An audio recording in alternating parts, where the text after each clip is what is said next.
Bonjour tout le monde, bienvenue pour un nouvel épisode de Vlogmas. Aujourd'hui nous sommes le mardi 12 décembre, j'espère que vous allez bien. Oui, 12 décembre, on est déjà à la moitié de Vlogmas. Vous imaginez, ça passe tellement vite. Ouais, c'est déjà... Ouais, 12 décembre.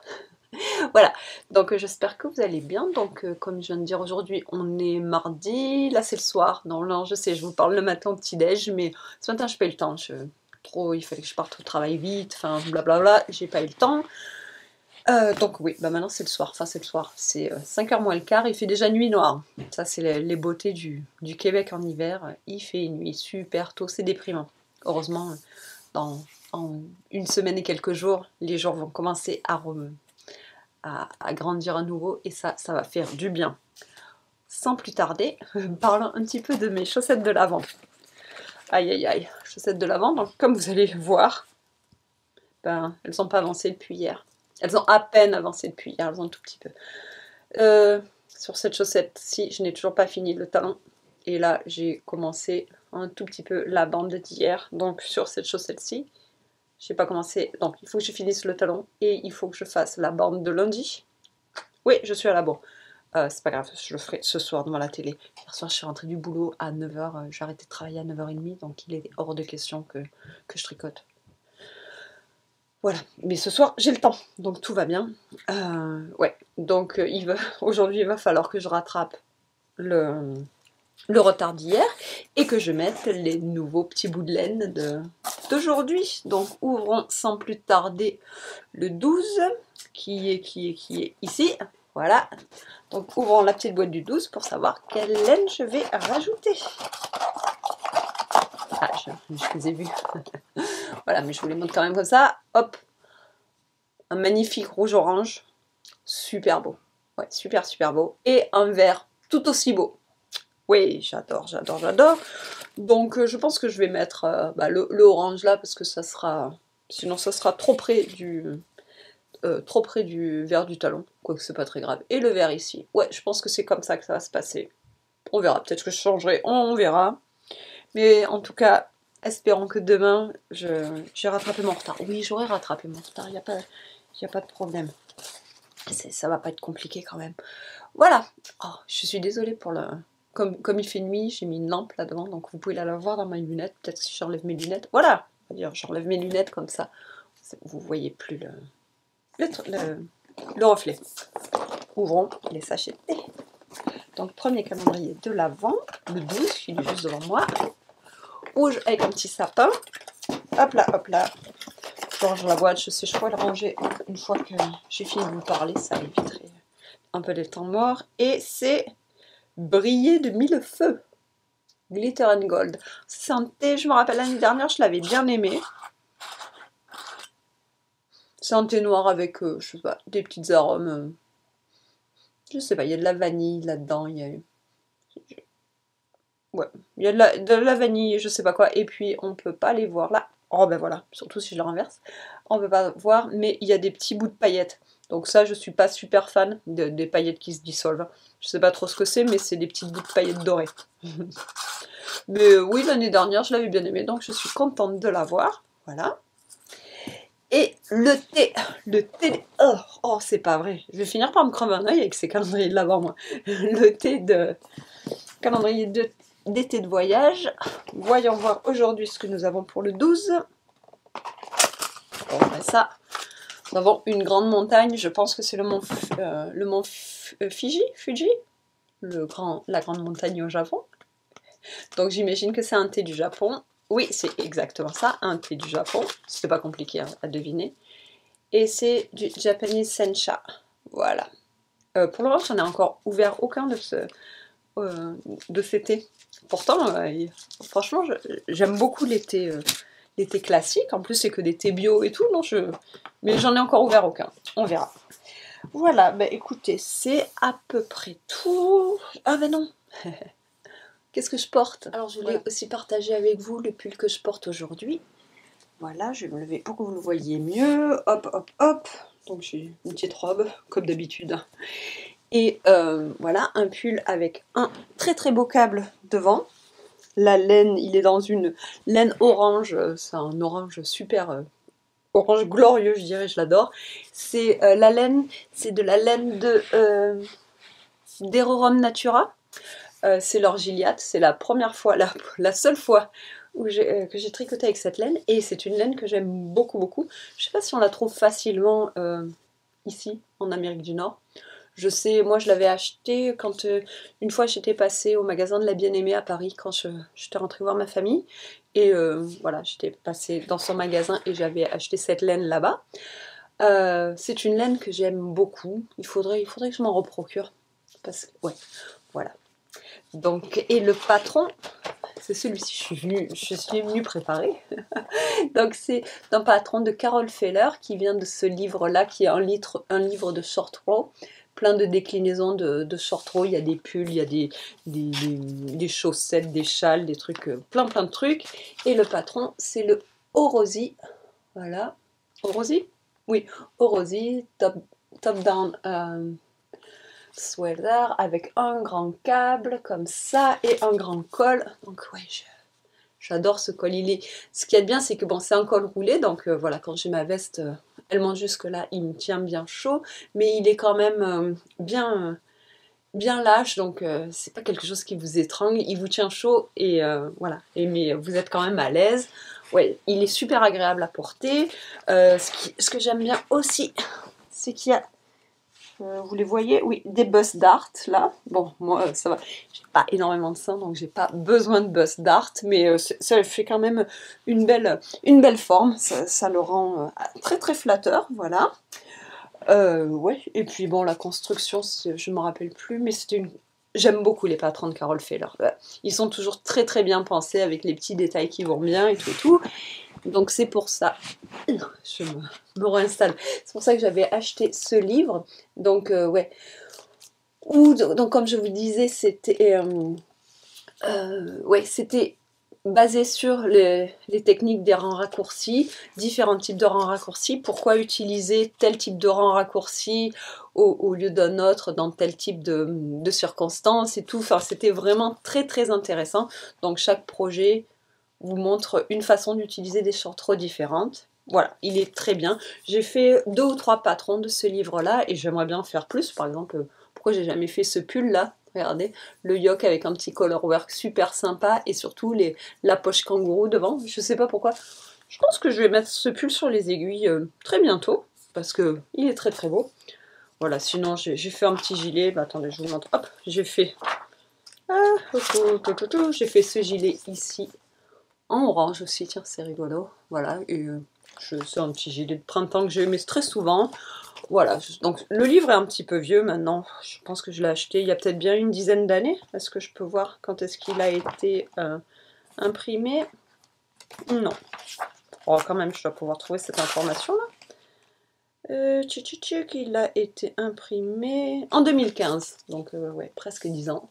Voilà, donc mais je sais que sur Ravelry, elle vend aussi les patrons sous forme digitale et vous n'êtes pas obligé d'acheter le livre, vous pouvez acheter les patrons de façon indépendante. Je vous conseille Carol Feller, si vous ne la connaissez pas. J'ai fait plusieurs patrons d'elle et je les aime tous. Voilà, et qu'est-ce que je porte aussi? Je porte des petites boucles d'oreilles. Bon, tous les jours j'ai des petites boucles d'oreilles, vous allez me dire. Alors, j'ai une collection de boucles d'oreilles incroyable. Et j'ai mes boucles d'oreilles d'été et mes boucles d'oreilles d'hiver. Oui, je sais, ça peut paraître bizarre, mais... Donc l'hiver, je mets que des clous, que des petites boucles d'oreilles qui ne dépassent pas. L'été, je préfère avoir des boucles d'oreilles qui pendent, des gros pendants. Moi, si c'est énorme, ça ne me dérange pas du tout. Je peux avoir des gros anneaux, des trucs comme ça.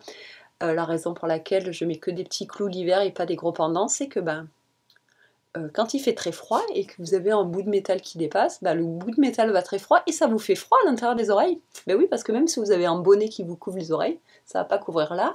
Et donc les boucles d'oreilles qui tombent en métal ouais, conduisent le froid et vous avez froid aux oreilles. Et oui, il faut penser à tout quand on habite au Québec. Donc l'hiver, voilà, c'est pour ça que l'hiver c'est petit clou dans les oreilles, ça passe dans le bonnet, c'est protégé et j'ai pas froid. Voilà. Et donc, je voulais juste vous montrer mes petites boucles d'oreilles. Je ne sais pas si vous allez les voir. Attendez, pour que vous les voyez mieux, et pour voir l'intérieur de mon oreille. Donc, elle ressemble à ça. Hop là. Donc c'est juste un petit cabochon en métal doré, hein, c'est pas de l'or, avec un petit pop de verre à l'intérieur. Le verre a été poli, là c'est du verre ouais, poli. Et ce que j'aime beaucoup avec ces boucles d'oreilles, c'est que c'est fait avec euh, du verre recyclé, du verre réutilisé. Donc là, hop, attendez, j'essaye de fermer ma boucle. Ah, voilà. Donc là, en fait, bah, c'est des bouteilles de verre de bière blanche qui ont eu une seconde vie en boucle d'oreille. Et je voulais vous partager avec vous cette compagnie parce que c'est une petite compagnie du Québec. Je lui ai acheté plusieurs boucles d'oreilles et je les aime beaucoup. Donc voilà, si vous êtes sur le marché pour des petites boucles d'oreilles en verre recyclé, je vous conseille d'aller vérifier le fil d'Ariane. Voilà, donc ça c'est le petit carton de celle-ci. Donc vous pouvez le voir, il a été fait avec de la bière blanche. Voilà. Et donc ça c'est le petit cabochon avec le verre et du métal. Et sinon je vais aussi acheter celle-ci, hop là, qui est faite avec juste une bouteille de vin rouge normale. Et celle-ci c'est juste une boule de verre, il n'y a pas de métal. Enfin s'il y a du métal, mais juste pour le pin. Hop là, on va la tourner. Ouais, donc c'est juste... Ah, come on. Voilà. Donc la petite bille de verre a été collée sur une pine en métal, mais il n'y a pas de petit cabochon autour, on voit pas le métal. Donc ouais, c'est des petites boucles d'oreilles rigolotes. En plus, j'aime bien, bon, j'en ai plus que deux, j'en ai 6, je crois, des paires. Bah oui, parce que vous pouvez acheter, soit vous les achetez à l'unité, et je pense qu'à l'unité, bah, elles valent 24$, hein, c'est écrit là. Ou bien vous pouvez acheter une bundle de 3, et je crois que si vous en achetez 3, elle vous coûte que 20$ la paire. Est-ce que je pouvais résister une telle offre? Bien sûr que non. Donc j'en ai acheté de différentes couleurs. J'ai pris une petite bundle, j'ai pris 3 en cabochon et 3 normales, juste des petites boules. Je les aime toutes, donc j'en ai des blanches en bouteille de vodka, j'ai ces bleus-là en bouteille de bière blanche, j'en ai des marrons en bouteille de bière normale. Donc j'ai celle-ci en vin et je ne me rappelle plus les autres. Voilà, j'ai une paire de bleu ciel, c'était une bouteille de vodka. Et une paire de noir, c'était une bouteille de Bailey. Enfin de marron très très foncé. Voilà, donc vous savez toutes les boucles d'oreilles du fil d'Ariane que j'ai. Je vous la remontre, vous pouvez la trouver facilement sur internet. C'est le fil d'Ariane, petite entreprise québécoise que je recommande. Voilà, hein, c'est la période des fêtes si vous cherchez des bijoux. Elle fait aussi des pendentifs et des bagues, pas que les boucles d'oreilles. Voilà. Ouais, et comme c'est une compagnie que j'aime, voilà. Je connais qu'une fois, mais elle était très gentille, ça s'est passé très vite. J'aimais bien ses produits, son choix, tout, donc je voulais partager ça avec vous. Bah écoutez, c'est à peu près tout. Ah non, dernier truc, un peu moins joyeux. Bon, ça, c'est pas super, pas joyeux non plus, c'est pas triste hein, non plus. Alors, si vous êtes là depuis quelques mois, je dirais, vous savez que je suis l'heureuse propriétaire d'une machine à chaussettes, une cranking machine imprimée à l'imprimante 3D de la marque Deans Beans. C'était un cadeau d'anniversaire de Seb. Seb, c'est mon conjoint. Voilà, maintenant vous savez tout. Si vous voulez plus d'infos sur cette machine, bah, j'ai fait un épisode spécial machine à chaussettes. Je vous le linkerai ici ou là, mais bon. En gros, voilà, j'ai cette machine à chaussettes. Long story short, est-ce que je l'aime bien? Oui. Elle est très bien, elle marche très bien. Est-ce que je recommande la compagnie? Non. Voilà, comme ça c'est clair. Pourquoi? La machine était très chère. Oh, ça, on le savait depuis le début, enfin, ouais, c'est normal. C'est un investissement, je ne dis pas ça vaut le prix je pense que ça vaut le prix que l'objet vaut, tout ça. Donc elle coûtait à peu près un petit peu moins, environ 1000$ canadiens, ce qui est quand même pas mal pour une machine, pour un hobby, je pense, un hobby en plastique. Et en faire, non, et c'est une belle pièce d'ingénierie, enfin, je pense que ça les vaut, c'est pas ça le problème. Le problème, c'est que j'estime que quand j'achète un produit qui vaut ce prix-là, j'attends quelque chose d'une qualité incroyable. Sauf que la qualité n'était pas là. L'impression de la machine laissait à désirer. Que des problèmes cosmétiques. La machine marche vraiment très très bien. Elle est facile d'utilisation. Elle marche très bien. Il n'y a rien à dire de ce côté-là. Les tutoriels en ligne de Deans Beans pour apprendre à servir de leur machine sont incroyablement bien faits. C'est super super bien fait. Vous suivez ça étape par étape et vous avez une paire de chaussettes en 2 heures. Enfin, Rien à dire de ce côté-là. Juste à dire sur les finitions.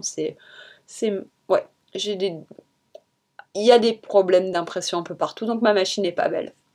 Elle marche, donc elle n'a pas besoin d'être belle. Mais pour ce prix-là, j'aurais bien aimé un petit peu plus d'effort sur les détails, quoi. Voilà, pas juste le côté fonctionnel. Je m'attendais à quelque chose de plus beau. Voilà. Donc, et en plus, il me manquait une part. Il me manquait juste un petit ring. Là, je viens de le recevoir. Donc c'est pour ça que je vous parle de ça. Je viens de le recevoir par la poste aujourd'hui là. Donc c'est juste un petit ring ça.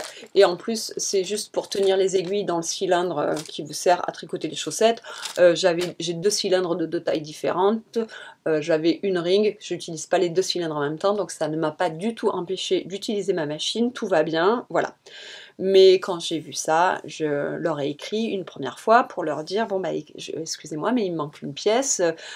And by the way, j'aime beaucoup ma machine, j'aime beaucoup vos tutoriels en ligne, mais ouais, la qualité, là, enfin, je suis un petit peu déçue de la qualité des finitions. J'ai quand même pas mal de trucs qui sont pas très bien imprimés. Il a même fallu que je réimprime moi-même un clamp qui vous sert à fixer la machine sur le bureau ou quoi pour qu'elle reste stable.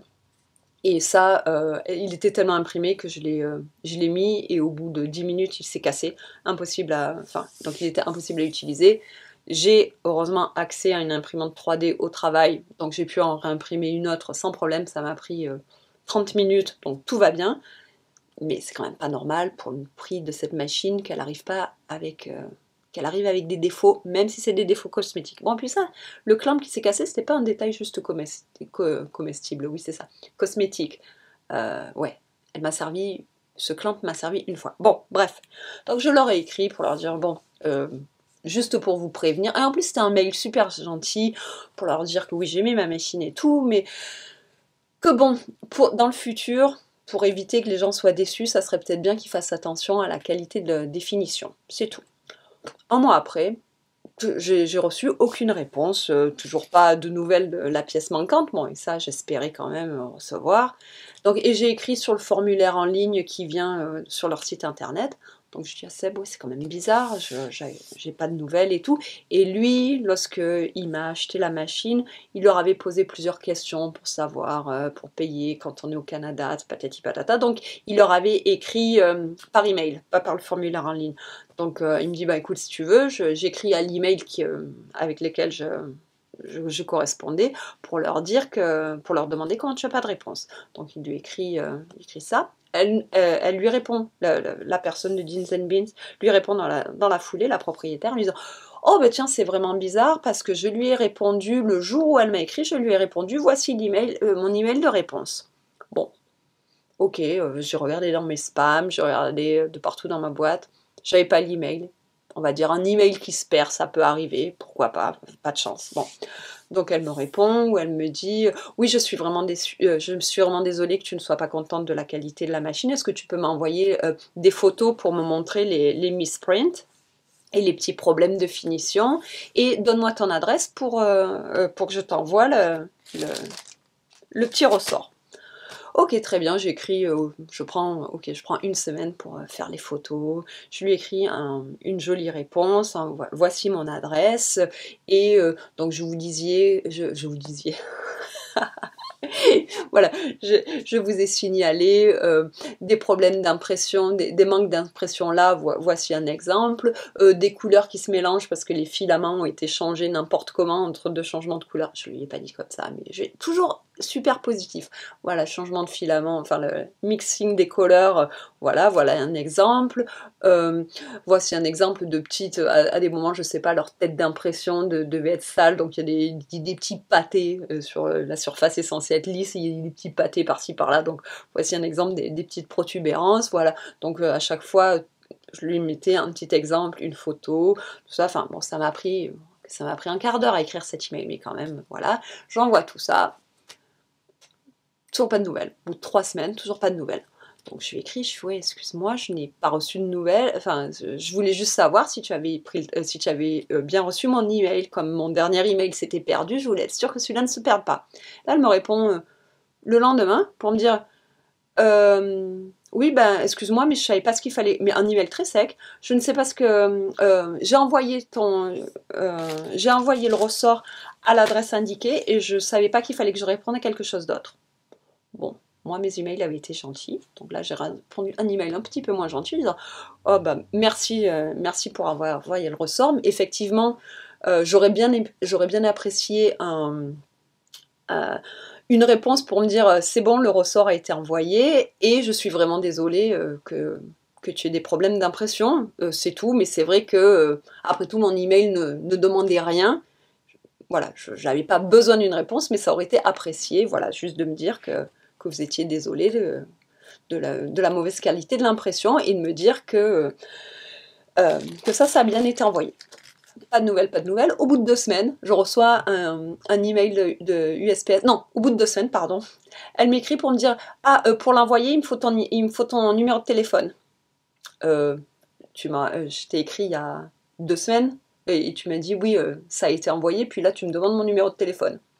Je pense que ça n'a pas été envoyé. Bon, je réponds juste voici mon numéro de téléphone, have a nice day, et c'est tout. J'attends encore une semaine, et là je reçois une notification de USPS pour me dire c'est bon, votre colis est prêt à être envoyé. Au bout de 2 semaines, toujours rien. Alors je vais voir le tracking number de USPS. Il était toujours pas envoyé. Il était toujours, ouais, le label a été créé, la notification a été faite, mais c'était toujours dans son bureau. Ça a attendu encore 4 ou 5 jours avant d'être envoyé. Je l'ai reçu aujourd'hui. Heureusement que c'est une pièce dont je n'ai pas besoin. Je trouve que ce service clientèle est déplorable. Voilà, c'est le mot. Bon, j'imagine que c'est des gens gentils quand même. Ils sont juste.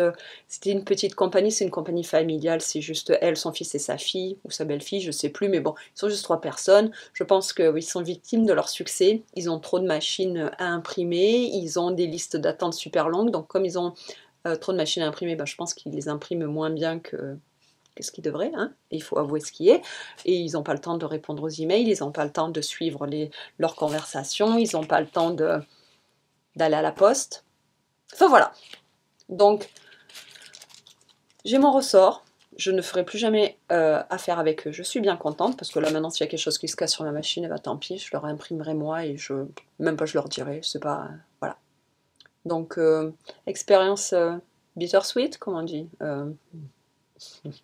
douce et amère, je ne sais pas. Non, oui, expérience amère, enfin, expérience mitigée avec cette compagnie. Ouais, j'aime bien ma machine, mais j'aurais bien aimé que ça se passe mieux. Voilà, donc ce que je peux vous dire, c'est que je ne vous les malheureusement conseille pas. Je pense qu'il y a d'autres compagnies qui font des machines à tricoter des chaussettes. Si vous êtes intéressé, bah, trouvez-vous une autre compagnie. Ou achetez quand même chez Jeans Mill, hein, mais pas sur ma recommandation, ok? Voilà, c'est tout. J'arrête de dire un petit peu du négatif. Mais bon, c'est pas du négatif, c'est la vérité. Hein, donc voilà.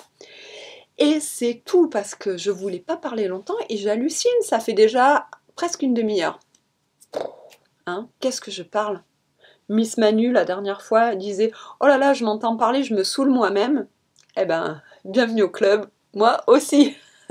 Bon, allez, cette fois-ci, je vous laisse. J'aurai pas le temps de poster ça ce soir, donc vous l'aurez smashé avec celui de demain. Demain, je vous parlerai moins. Parce qu'il ne faut pas que ce soit des épisodes d'une heure, il ne faut pas exagérer. Allez, ciao! Alors avant de vous laisser, j'ai une question très importante à vous poser. Si, disons, vous alliez dans un chalet la semaine dernière, dans un chalet dans la montagne au froid, qu'est-ce que vous mangeriez? Bon oui, il y a raclette, tartiflette, fondue, voilà, mais pour un peu changer, vous feriez quoi vous? J'ai pas d'inspiration. Donc si vous avez des idées, s'il vous plaît, dans les commentaires, vous me dites ça. Qu'est-ce que vous mangeriez si vous allez au chalet? Merci de votre aide, c'est super important. Allez, ciao!